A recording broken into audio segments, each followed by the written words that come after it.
Support for this IPR podcast comes from Iowa Community Foundations, an initiative of the Iowa Council of Foundations, connecting donors to causes they care about. Details on the Endow Iowa Tax Credit Program at communityfoundations.org.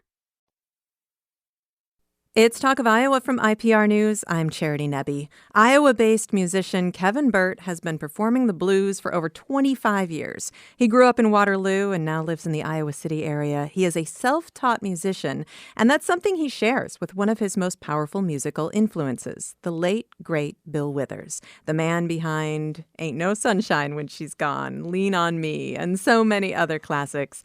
Burt's most recent album is Thank You, Brother Bill, a tribute to Bill Withers, featuring Kevin Burt and Big Medicine. Burt and the band will be performing at Gallagher Blue Dorn Performing Arts Center in Cedar Falls on February 17th.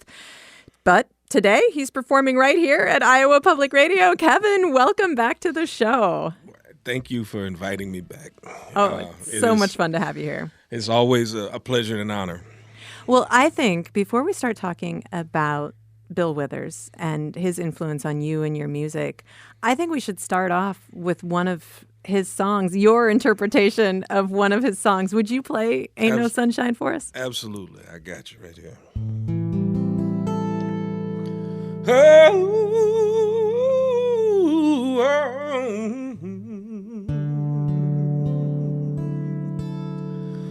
Baby, know I love you.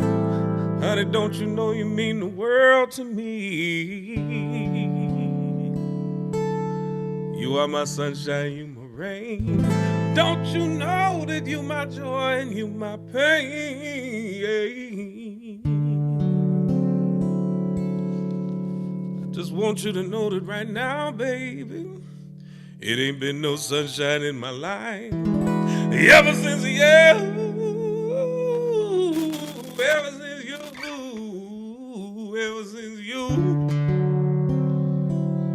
baby, ever since you went away.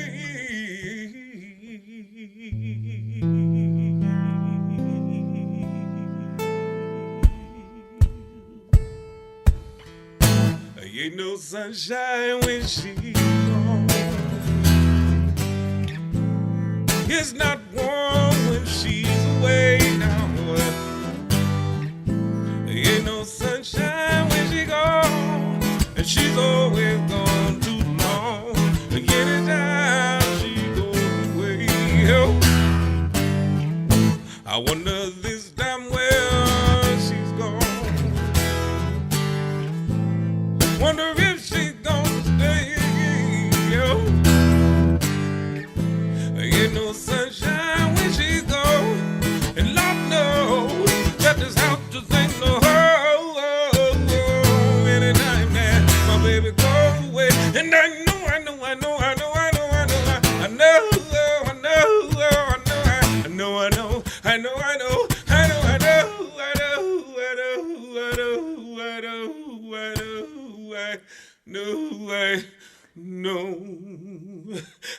know, I know she used to squeeze me.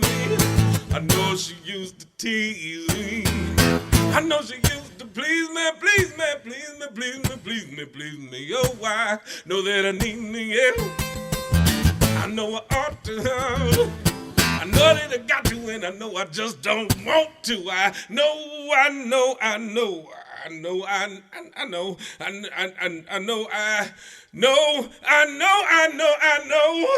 Hey, I gotta leave this young thing alone. It just ain't no sunshine, it's only darkness every day. It ain't no sunshine, it's only cloud and wind and sleet and hail and rain. It just ain't no sunshine when she goes. Anytime she goes away. Anytime my baby or my lady she goes away. Oh, anytime that my baby goes away. Every time she goes away.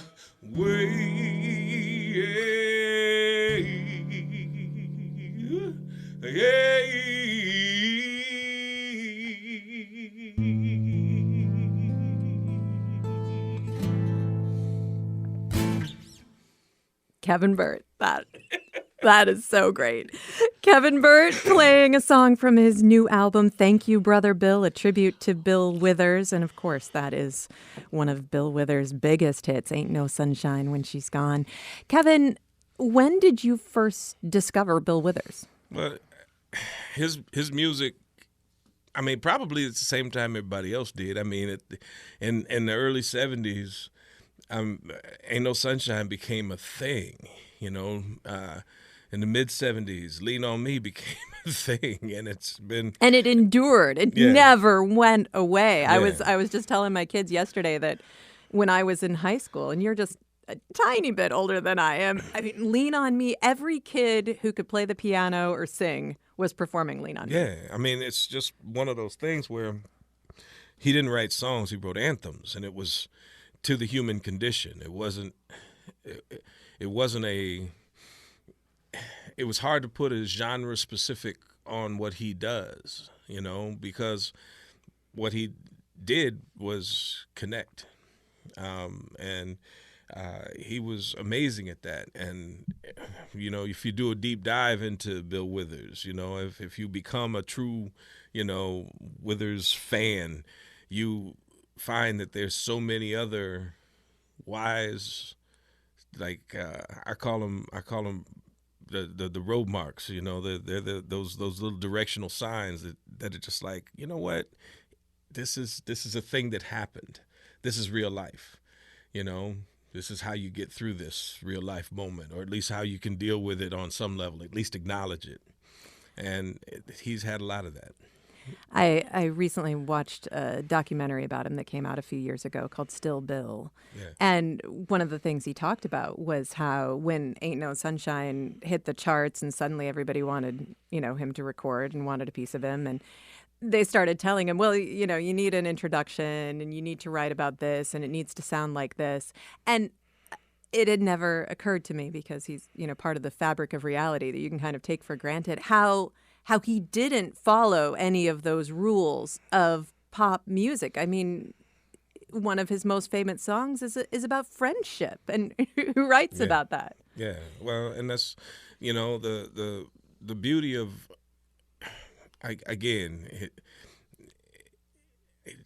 made a pilgrimage out to L.A. to meet him, and there's actually a documentary about our meeting, and it just never got published, you know, never got put out there, never got released, and so I'm trying to figure out a way that I can connect some of at least the video to some of my shows, you know, get possibly at Blue Dorn, that'll happen. Nice. But, you know, he passed away in 2020. When did you get to meet him? It was 2006 okay. that I went out there, and I was supposed to meet with him for 20 minutes. We ended up hanging out for about 2.5 hours, and because we vibed, it was truly a thing, and he had concerns about me because I'm still remarkably naive. I just think I believe in people. I think that folks should treat each other well, and until you have a reason to not treat me well, then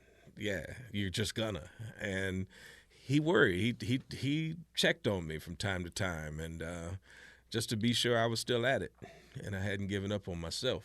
And so there's a lot of parallels. He didn't start his career until his late 30s, early 40s. And my career's been a thing that I've been building for a long time, but I didn't get to the world stage till I was, till I was in my late 40s. And so early 50s. And so it's a good thing. He grew up in a coal mining town down south. You grew up in Waterloo, Iowa. Yeah. And there are a lot of parallels to your story. Raised by single moms and really tough times growing up. Did you and he have a chance to connect about that in that? I'm sure you probably could have talked for a week in that 2-hour conversation. We talked about family. I mean, he had the same, his thoughts about what Iowa was are the same as most folks that have never been through and around Iowa. The belief is that black people don't exist here. Black people in Iowa, it's like, well, there was one, but I was here and I'm here now, kind of thing. And it's like, it is eye-opening to a lot of folks to know that there's a history and there's depth of history, and there are things that as a country we could learn from, some of the things that Iowa did in its history in regards to building relationships. But a lot of that stuff that's a whole nother discussion. Right. A lot of that stuff is being pushed to the side as if it doesn't matter, and it's the thing that should matter most. I want to talk a little bit more about you and your journey to becoming the musician that you are today, because it's been a long journey, but it's also had a lot of interesting and surprising twists and turns along the way.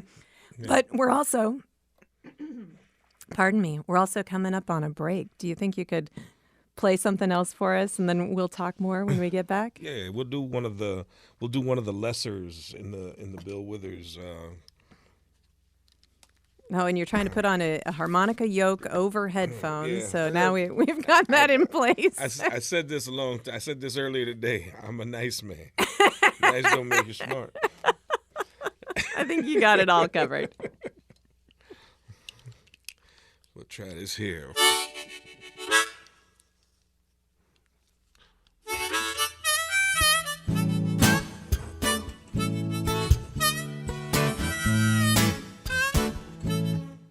On just an ordinary day, no reason for fuss, but even though it is a Christmas, let us love one another. Let us love on just a day, no special day. Kevin Burt, his most recent album is Thank You, Brother Bill, a tribute to Bill Withers. More after this break. This is Talk of Iowa. Support for this IPR podcast comes from Iowa Community Foundations, an initiative of the Iowa Council of Foundations, connecting donors to causes they care about. Details on the Endow Iowa Tax Credit Program at communityfoundations.org. This IPR podcast is supported by Cultivating Compassion, the Dr. Richard Deming Foundation, fostering causes that enrich the community, generate understanding, and cultivate compassion, including above and beyond cancer. It's Talk of Iowa from IPR News. I'm Charity Nebbe. Today in the studio with me, Iowa bluesman Kevin Burt. He's got a new album out. It's called Thank You, Brother Bill, a tribute to Bill Withers. It features Kevin Burt and Big Medicine. Burt and the band will be performing at Gallagher Blue Dorn Performing Arts Center in Cedar Falls on February 17th. The album is available right now. And Kevin, I mean, just before the break, we were talking a little bit about some of the personal things that are similar between your personal history and Bill Withers' history. I mean, he grew up without musical education, although apparently he had a grandma who could really, really sing. Yeah. and he clearly could really, really sing as well. I mean, you, growing up in Waterloo, you were a football player, and you played football in college. You were All-American. Where did music come into your life? It's one of those things. It's always kind of just been there just for fun, but not until I got cut from the Hamilton Tiger Cats and moved to Iowa City as a permanent base did music present itself. Actually, my boss, I was working for the Everett Connor Center for Independent Living as the ADA coordinator. I helped to get the word out about the Americans with Disabilities Act. That was my gig. And I was doing some paperwork in the office and singing along to a CD that was playing in the background. And my boss, Ethel Madison, stuck her head in and said, "Damn, boy, you can sing." I was like, whatever. She's like, "No, my son is starting a blues band. You need to come audition. They're looking for a singer." And it wasn't anything that was on my list. So to get her to stop talking, I said, okay, yeah, sure, I'll do that. And a couple weeks later, she invited me over to dinner at their house to play some games, have some pizza, and But there was no dinner. No dinner. No games, just the band she just downstairs. Tricked you into becoming a musician. And I auditioned, and that band became the Blues Instigators. And so you were a vocalist, but that's all I had. That's all you had. So obviously you've got a guitar, you've got a harmonica around your neck right now. How did you make that happen? Over the years, the band started taking on different incarnations. Opportunities started presenting themselves, and I finally decided to go full-time with music, and the band did not. Most of them thought that he'll get on his way and he'll realize that it's tough. And so in a short period of time, I had the band booked 6 nights a week in a 4-hour radius, and house gigs, all kinds of fun stuff, and none of them quit their day jobs. So they were just like, yeah, man, we were on our way back from Chicago on a Wednesday night opening for Long John Hunter at Buddy Guy's Legends, and the band quit because they were just like, well, we had to drive back because we got to go to work in the morning. Got to go to work in the morning. And so that next day I went to one of the local restaurants here. It used to be called Baldy's. Now it's Burgers and Shine over there. And the owner was walking past me. I looked at him. I said, hey, man, you ever do live music in here? And he's like, no, we're too small, but I could do a solo act. You do a solo act? I said, I'm thinking about it. He said, when do you want to do it? I was like, it's your place. He said, how about next Friday? Okay, like, so next Friday, and you still didn't know how to play the guitar? I didn't own a guitar. You didn't? So I got done with lunch. I left the establishment, and I went to the Guitar Foundation, which was over there in the North Lynn area. Thank goodness it was. Yeah. And there had been this guitar that had been hanging in there. I'd walk in and out of there all the time with other musicians, and I'd look at stuff, but I never touched anything really. And so I looked up, and there's this guitar that had been hanging in there the entire time I've been singing. So it's about 10, 12 years into it. And I said, how much for that one? I want that. And there's a Dan Electro convertible. In the grand scheme of guitars, probably the worst guitar on the planet from the standpoint of just being, and I was like, that's the one I want. I was like, I'll tell you what. And so I bought a guitar, an amplifier, a mic stand, a microphone, cables, and a few harmonicas. And when my wife would go to sleep, I'd go to the basement and I'd figured out hours worth of stuff to play. And following Friday, realized that I hadn't bought a yoke, a thing to hold the harmonica. I never played them together. And so I ran from the venue over to the Guitar Foundation and said, hey, man, you got them things that hold harps?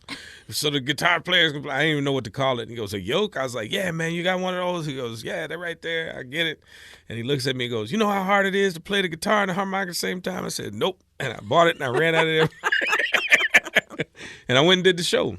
And, Ain't No Sunshine was my showstopper. That was the one song that wasn't a 12-bar that I knew how to play, that I taught myself. And then a couple other Bill Withers tunes that were very lesser known. One is a song called I Don't Want You on My Mind All the Time. It goes kind of like this. I do a little bit. I don't want you on my mind all the time. I believe that it shows a sign of weakness. I don't want no lonely nights to catch me crying. Found that I can't get nothing but weaker when I dream about you. See, I just wake up knowing that I got to live without you. I don't want you all the time. Screwing up my mind. I don't want you on my mind all the time. So, I mean, it's a real simple song, but it was different than what anybody else was playing. And so in my mind, the thing that I always told myself, if you're not going to be the best, be unique. You know, if you're not I wasn't the best guitar player, I'm not the best harmonica player. So what I needed to do was songs that no one else was doing. And so I tried to find songs by popular people that weren't necessarily popular songs, or take popular songs and turn them into something else that you could only get from me.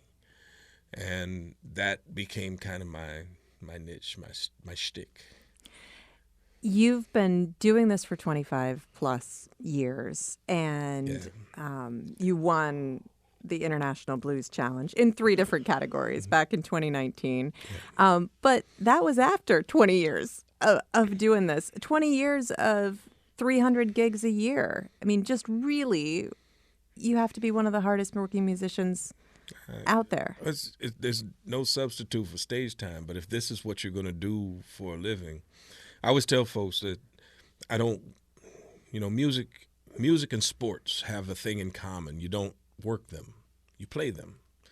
Nobody works football, nobody works basketball, nobody works baseball, nobody works music.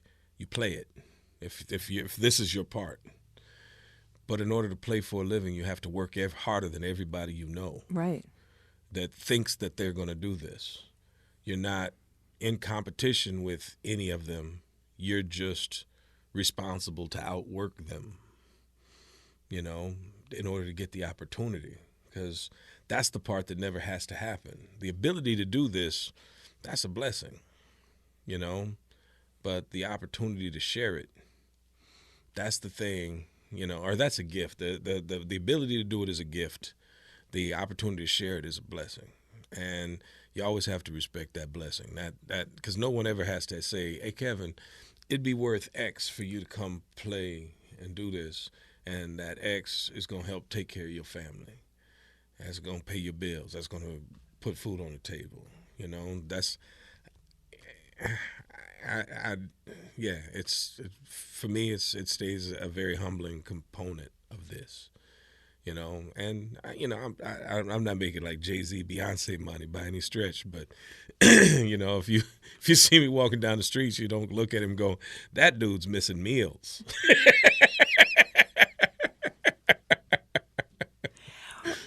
All of those years, though, I mean, with so much hard work, what kept you going? What was the thing that kept you from hanging up the guitar?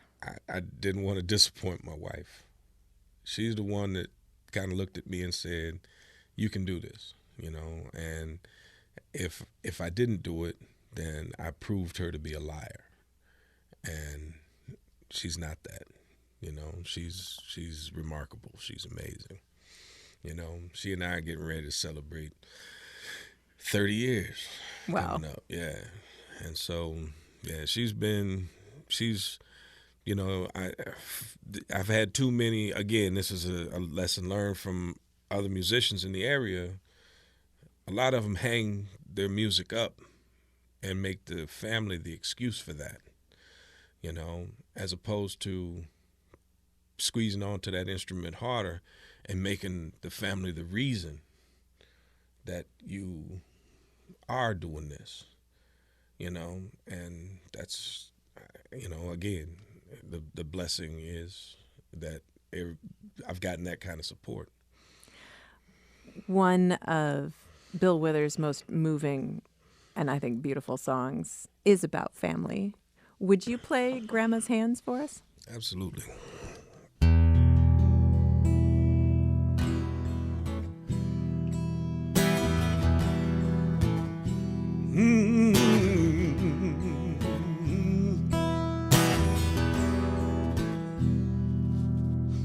Grandma's hand clapped in church on Sunday morning.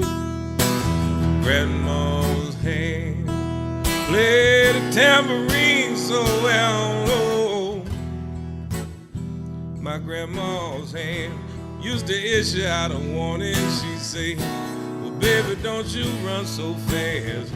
Might fall on a piece of glass. There might be snakes down in that grass. Grandma's hand. Grandma's hand soothe the local unwed mother. Grandma's hand used to ache sometimes and swell. Oh, my grandma's hands, oh, they used to lift her face and tell her, baby, grandma, understand that you really love that man. But put yourself in Jesus' hand. My grandma's hand. Mm-hmm.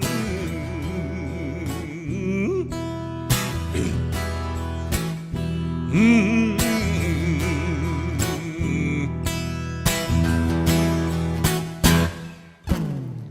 Grandma's hand used to have me a piece of candy.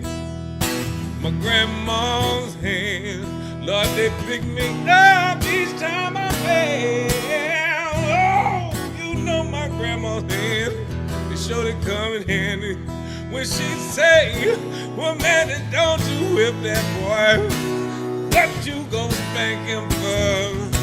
See, he ain't dropped no apple core, but I don't have grandma anymore. If I get to heaven, I'll be looking for my grandma's hand.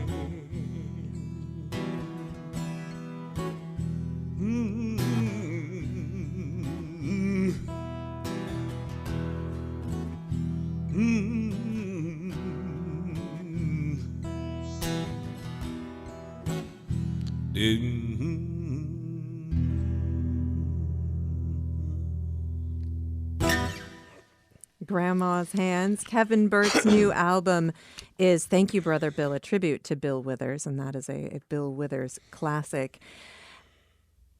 You got to meet Bill Withers back in 2006. Obviously, he's been one of your most powerful musical influences. Was this something, making a tribute album, was this something you've had in your mind for a long time?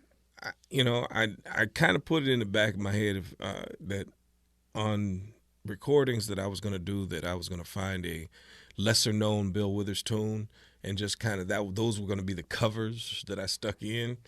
On my last album, Stone Crazy, did a song called Better Off Dead. It's a Bill Withers tune, and it's pretty dark as a song, but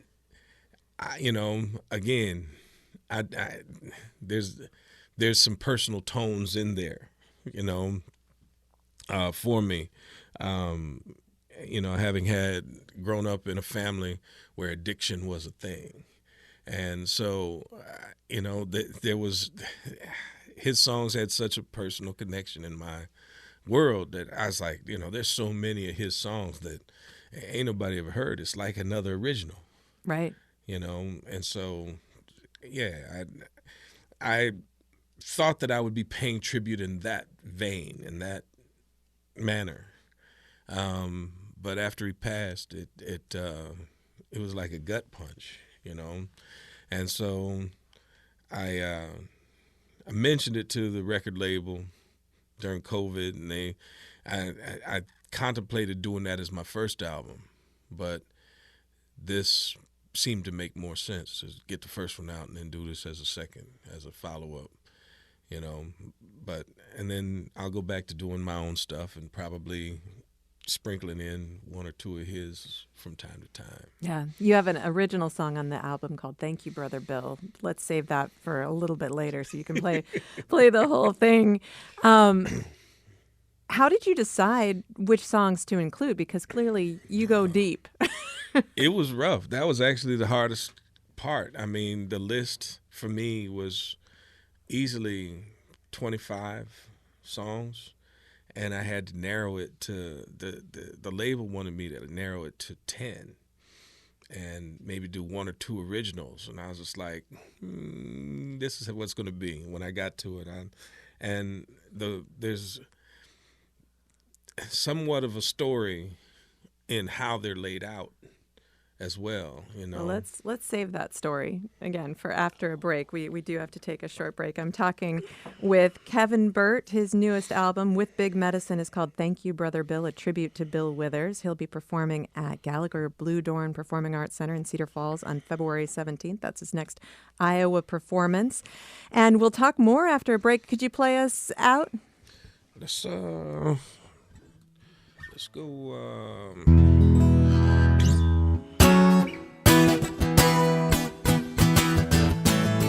This one didn't make the cut. That's one of my favorites. Oh, my friends, they feel it's their appointed duty. Oh, they keep on trying to tell me and that I ought not to let you just use me. Oh, but my answer, oh, hey, to all that use me still. See, I say I wanna spread the news. If you feel this good being you, you keep on using me like you wants to, baby, until you use me up.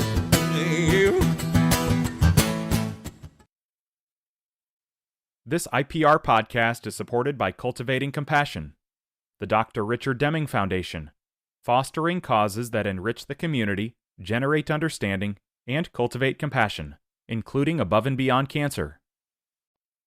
It's Talk of Iowa from IPR News. I'm Charity Nebbe. With me this hour is bluesman Kevin Burt. He grew up in Waterloo, Iowa. He now lives in Iowa City. He has been performing the blues for over 25 years, and he just released a new album with his band Big Medicine. It's called Thank You, Brother Bill, a tribute to Bill Withers. His next Iowa performance is coming up at Gallagher Blue Dorn Performing Arts Center in Cedar Falls on February 17th, although he'll be touring quite a bit this winter with this album and then more again, hopefully when the weather gets warm as well. Kevin, just before the break, you were saying that the songs that you chose for this album and the way you put them together tell a story. Tell me more about that. Well, the goal is to get people to dive in. You know, a lot of the songs that I play aren't songs that were released other than singles, or they were only released on live recordings. And so unless you're a big Bill Withers fan, you just have never experienced him. So getting people to, again, kind of tap into the humanity of the storyteller that Bill Withers was and follow suit. I mean, I want to be in that conversation of storyteller, troubadour, you know, but also rooted in blues. I mean, that part is really important to me because that component of blues is, in my opinion, it's inherent in music. It just is there. And so trying to develop the story, and it's the last song, Thank You, Brother Bill, is all about the stitch work. You know, it kind of ties everything back together, getting folks to realize that, these songs did have some personal in that dude's life, you know, and that's you know, there's just been too many moments in my life that his music has kept me from hanging out in the darkness alone. Would you play Thank You, Brother Bill for us? I will do my best to. Let's see.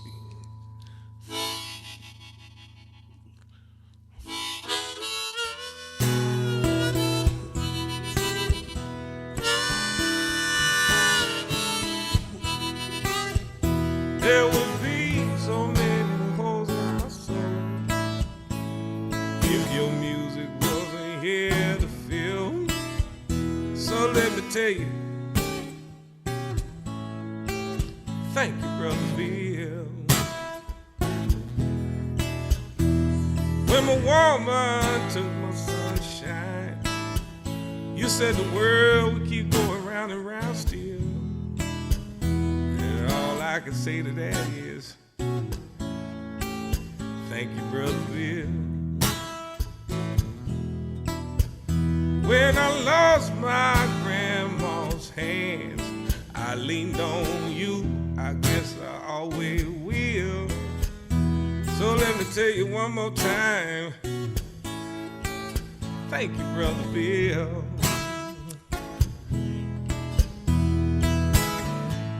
You said that love was seeing it happen, even if I didn't know who he is. So let me tell you, thank you, Brother Bill.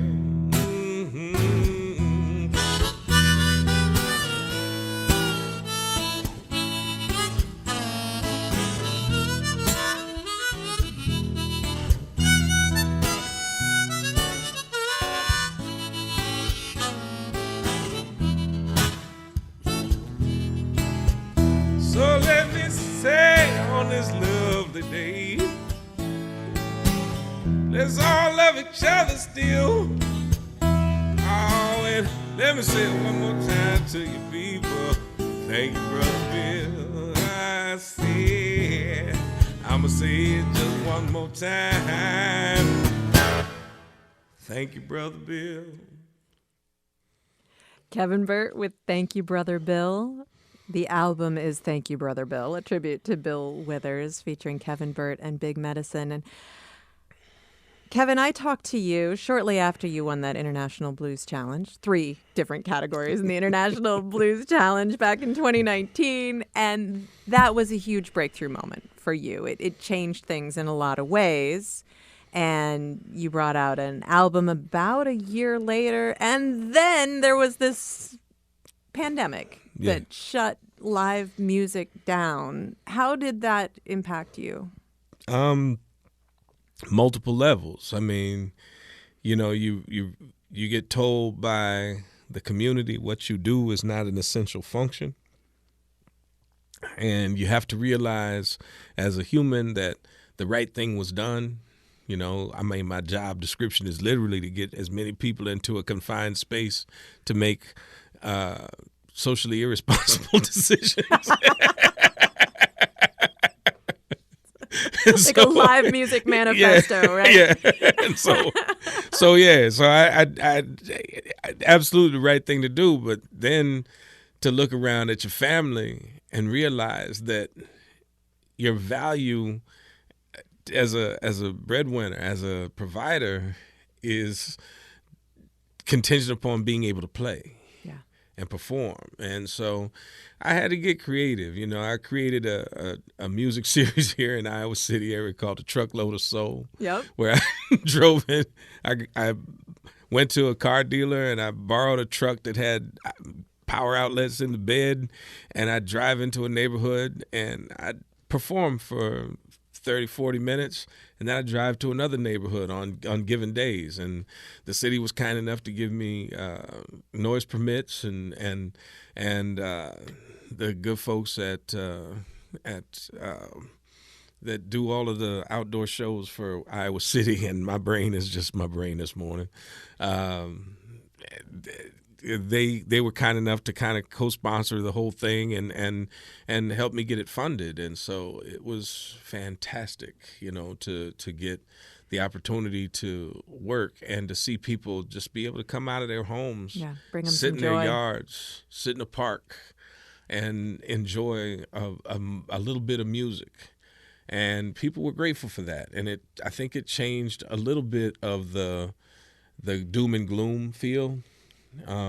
Just to have that, and people were surprisingly generous with Facebook Live shows and those kinds of things, and it was amazing to see that, you know, people didn't forget about you, because that's, you know, as musicians, if you're not in people, if you're not out there, you're not out there. And it was new enough to me to be on that international stage, that I wanted to do it, but also I didn't know how to navigate something like this. Yeah. Not that anybody really did, No. but other artists had other options, and it's just because they've been in the game, in that international game, a little bit longer. And so for me, it was quite a unique experience that I hope I never have to live through again. I think we all hope that Yeah. for sure. So let's talk about now. I mean, obviously the new album is coming out. You're going to be doing a lot of touring. You've got a release party in the Twin Cities coming up this Friday. You're going to be back in Iowa performing on February 17th at Gallagher Blue Dorn. But you've been for a very long time a blues heritage educator, and that part of your life is continuing to grow too. Tell me more about that.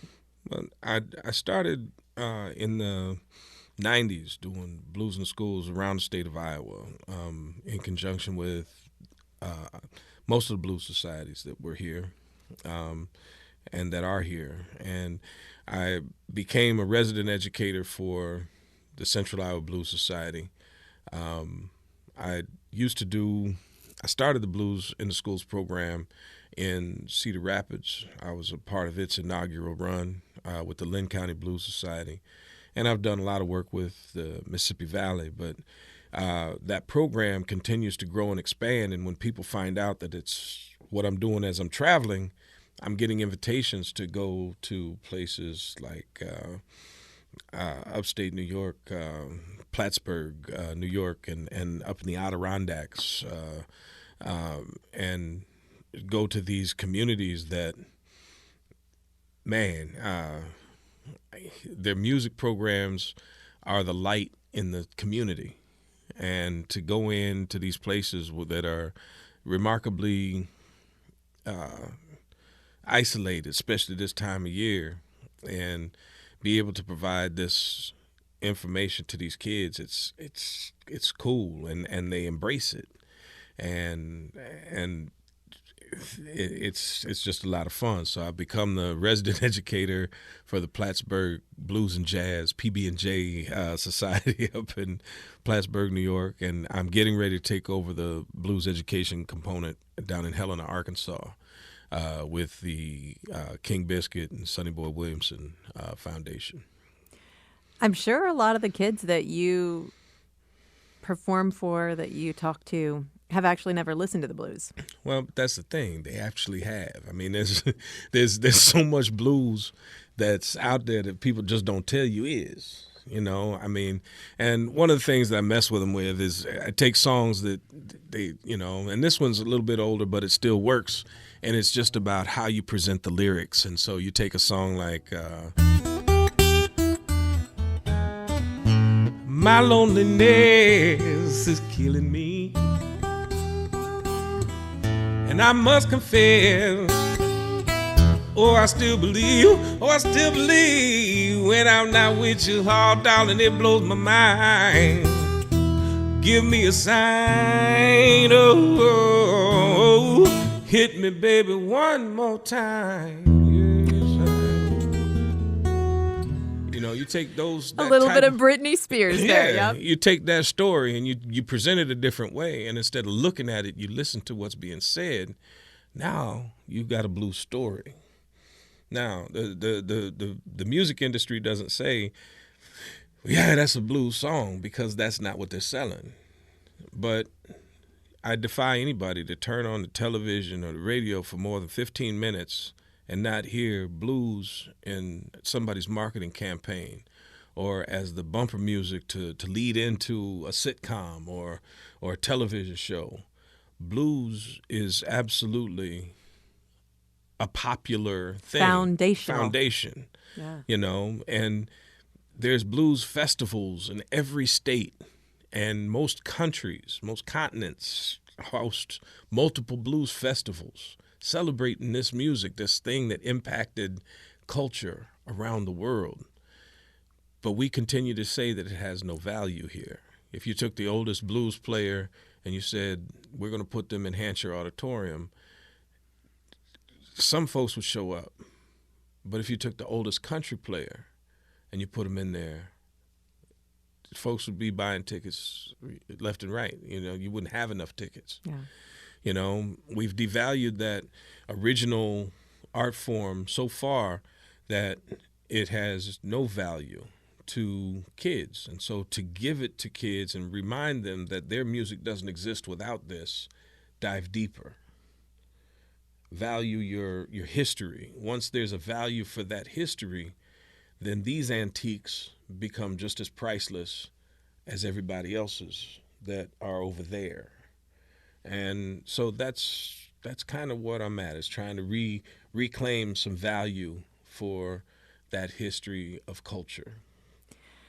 This weekend, when I was spending a lot of time listening to your music and Bill Withers' music and thinking about some of the parallels between your lives, I was just so struck by the idea that here we have these two remarkable musicians who have shared their gifts with the world, but almost didn't.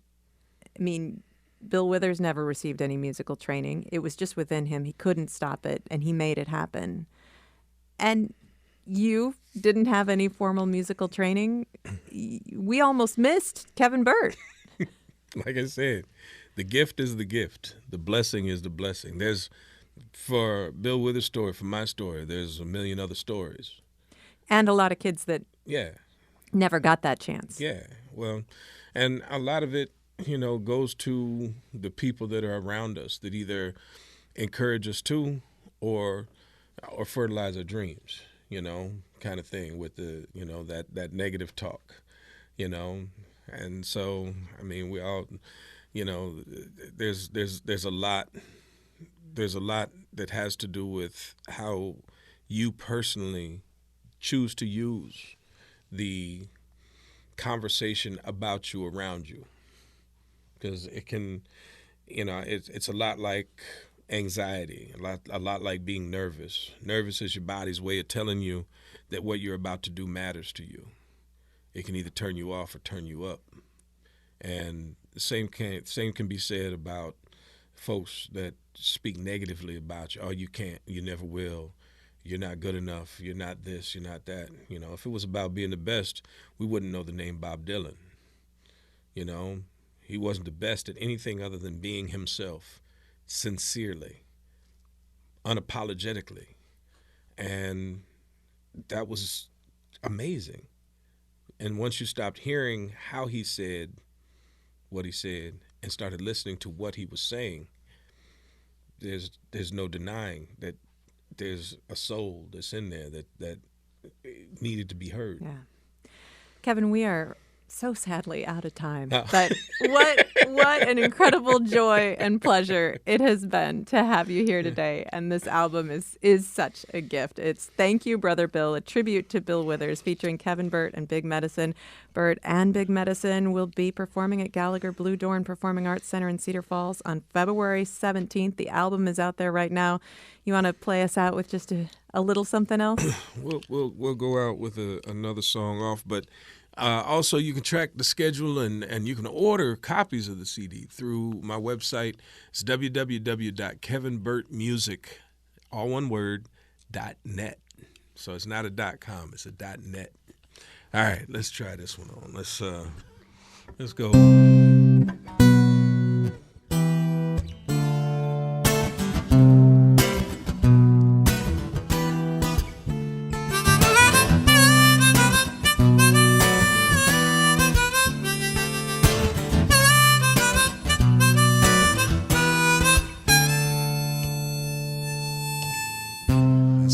Crystal raindrops fall, and the beauty of it all. And when the sun comes shining through